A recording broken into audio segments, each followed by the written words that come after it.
విశాఖపట్నంలోని ఇందిరా ప్రియదర్శిని మున్సిపల్ స్టేడియంలో Vizag football alliance welfare association ఆధ్వర్యంలో జరుగుతున్న సమ్మర్ కోచింగ్ క్యాంప్లో సీనియర్ లెజెండరీ ఫుట్బాల్ ప్లేయర్ కీర్తిశేషులు కొండలరావు 3వ వర్ధంతిని పురస్కరించుకొని ఆయనకు ఘన నివాళులు అర్పించారు. ఆయన జ్ఞాపకార్థం క్రీడా ప్రాంగణంలో ఒక ప్రత్యేక కార్యక్రమాన్ని నిర్వహించారు. చిన్నారులు క్రీడల్లో రాణించాలంటే క్రమశిక్షణతో పాటు మంచి డైట్ కూడా అవసరమని ఈ సందర్భంగా తెలియజేశారు. సమ్మర్ క్యాంప్ అంటే మంచి పని చేస్తున్నారమ్మా. ఎందుకంటే సమ్మర్ క్యాంప్ అనగానే మనకి పిల్లలు స్కూళ్ళు ఒక 40 రోజులు సెలవిస్తారు స్కూల్కి పిల్లలకి.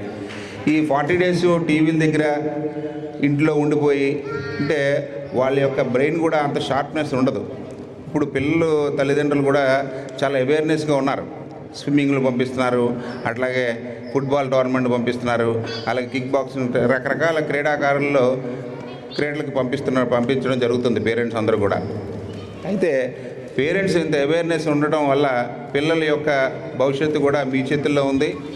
ఎందుకంటే ఈనాటి పిల్లలే రేపటి పౌరులు అనే మాట మీ అందరికీ తెలిసిన విషయమే. కాబట్టి పేరెంట్స్ అందరూ కూడా ఈ 45 రోజులని సద్వినియోగం చేసుకొని పిల్లల యొక్క ఆరోగ్యం విషయంలో కానీ, ఎందుకంటే ఇప్పుడు మన తిండిలు కూడా అలాగే ఉన్నాయి, బర్గర్లని చెత్త చెదారం అంతా ఎలాగుంటుందో చూశారు కదా. ఈ విధంగా మీరు నిజంగా పేరెంట్స్ అందరూ కూడా ఈ విధమైనటువంటి ఆలోచనతో రావడం, ఇంతమంది పిల్లల్ని నేను ఇప్పటివరకు చాలా కార్యక్రమాలకు వెళ్ళాను, ఇంతమంది పిల్లల్ని ఎప్పుడు చూడలేదండో. అలాంటిది ఇంతమంది పిల్లల్ని నేను శిక్షణా కార్యక్రమంలో మన బోటు అలాగే విశ్వంలో బోట్ కార్యక్రమానికి కూడా వెళ్తే అక్కడ ఒక 20 మంది 30 మంది ఉన్నారు. మెయిన్ ఏంటంటే పేరెంట్స్ అందరూ కూడా అవేర్నెస్ ఉండి పిల్లల్ని ఏదో ఒక రంగంలో రాణిస్తే రేపు రాబోయే కాలంలో కూడా వాళ్ళు మంచి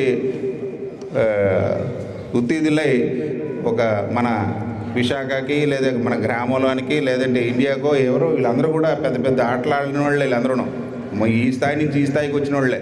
కాబట్టి పేరెంట్స్ కూడా ఒకసారి వాళ్ళ మీద దృష్టి పెట్టాలని.